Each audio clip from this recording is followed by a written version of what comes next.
Congress President Kharge has come out with a statement claiming that India will become a dictatorship if PM Modi is elected to power. Amid Mr. Kharge's last election rant, West Bengal Chief Minister Mamata Banerjee has also made a claim alleging that the border security forces was issuing separate identity cards to people living along, in fact, the Bangladesh border, while urging them to reject these documents as their names would be deleted from the National Register of Citizens. She added the issue of Citizenship Act or CAA issue was also being raked up again for electoral politics. While Mr. Kharge is on with his last election rant, Mamata Banerjee is also paling the politics of fear. So, of course, there was a lot taking place ahead of the elections that are slated to take place this year. My colleague Kanika Katyal joins us on the broadcast to give us more on this. Kanika, if you could take our viewers to the details of all these statements and allegations that are now being made ahead of the general elections towards the BJP. Absolutely. कल Congress president Mallikarjun खड़गे ने upcoming elections के लिए जो speech दी थी उसमें उन्होंने जो बीजेपी को एलिगेट किया और एलिगेशन लगाए हैं कि बीजेपी जो है डेमोक्रेसी को खत्म करती आई है और बीजेपी जिस तरह से ईडी, सीबीआई और तमाम तरह की एजेंसियों का प्रयोग कर रही है तो कहीं ना कहीं देश में लोकतंत्र नहीं बचा। इसके अलावा उन्होंने प्रधानमंत्री नरेंद्र मोदी को लेकर भी अपशब्द का प्रयोग किया और कहा कि अगर प्रधानमंत्री नरेंद्र मोदी एक बार फिर से प्रधानमंत्री बनेंगे तो इस देश में डिक्टेटरशिप शुरू हो जाएगी और डेमोक्रेसी खत्म हो जाएगी। इसके अलावा भी तमाम ऐसे बयान जो हैं वो कांग्रेस प्रेसिडेंट मल्लिकार्जुन खड़गे की ओर से दिए गए हैं, जिसको लेकर अब बीजेपी जो है वो हमलावर है और टारगेटली ये बोल रही है कि कांग्रेस प्रेसिडेंट को इस तरह के बयान नहीं देने चाहिए और कांग्रेस का इसका अंजाम जो है वो अपकमिंग इलेक्शन में फेस करना पड़ेगा। इसके अलावा देखिए तमाम जो और बयान है, एलिगेशन है, वो बीजेपी की ओर से कांग्रेस एंड राहुल गांधी और apart from everything Congress president पे लगाए जा रहे हैं। बिकॉज जिस तरह से उन्होंने कल स्टेटमेंट दिया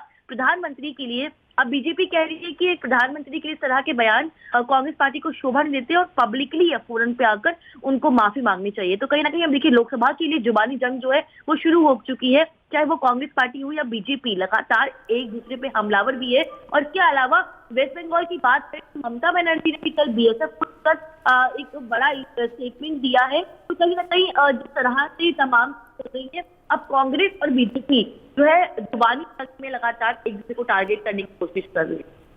Right, absolutely, Kanika. With that, I'd like to thank you for joining us on the broadcast and sharing all those details and giving, in fact, our viewers a picture ahead of the 2024 general elections. Meanwhile, joining us on the broadcast is Ms. Raj Lakshmi Joshi, political analyst. Good morning, ma'am, and thank you so much for speaking to us on NewsX. Now, the BJP has traditionally accused Mamata Banerjee of vote bank politics, of seeking political gains. Mamata Banerjee has called it appeasement politics of the BJP. But you know, why is this topic resurfacing now? A very good morning, Atavri. And you know, this is something that the India Alliance is breaking up right now, simply because, yeah, even though, yes, Mamata Banerjee is probably not a part of the alliance anymore, but even then, you know, they have actually probably realized that they are actually in a very difficult place right now. They are finding it difficult to actually find ways to oppose the BJP constructively, and that is why they are resorting to a very negative kind of a campaign. Let me tell you that the CAA, it was introduced to give citizenship to people who were religiously, like they were persecuted on the basis of their religion, basically non-Muslim migrants from particular countries, and they were for Hindus, Sikhs, Jains, Buddhists, Parsis, Christians who had migrated very specifically from Bangladesh and Pakistan and Afghanistan, and that too who have arrived in India before 31st of December 2014. So this is not about taking away the citizenship of anybody. And even for Muslims who wish to apply for citizenship, they could have applied on the basis of, I mean, there is a normal procedure of applying for citizenship. So this is definitely not something that actually should be looked at as to discrimination, or, this was nothing controversial as such. But the opposition chose to rake this up and make it look like they were misleading people into believing that the people's citizenship will be taken away on the basis of their religion. So this was about granting citizenship and not about taking away citizenship. And in spite of this explanation given multiple times, still these leaders, they keep breaking up this issue and they make it a very communally charged atmosphere, which is very sad to say the least.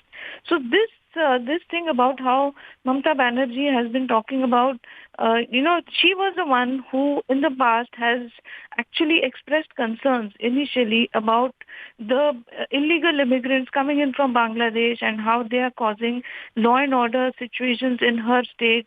And she is the same person who today is opposing a provision which will give citizenship to people who have been persecuted from across the border. So she should have been the one who is sympathetic to these people who have come across from the border, who were originally a part of her own state. So she should have understood their concerns also. But then she's choosing to play politics over it, and ironically they blame the BJP for playing politics. I mean, that is a sad part of it. So actually, what they could have done is they could have maybe questioned the BJP or spoken about their vision for the future, or something constructive. So instead of that, they're resorting to these kind of tactics. They're always questioning the EVM, like Mr. Mallikarjun Kharge. He even spoke about how the entire democracy will be in some kind of shambles. See, his leader, Rahul Gandhi, has been speaking about this on international forums and talking about how our democracy is dead and it is some other superpowers need to come and resurrect it, and things to that effect. And today Mallikarjun Kharge is talking about how if BJP wins this election, it is going to be the end of democracy and there will not be any elections anymore.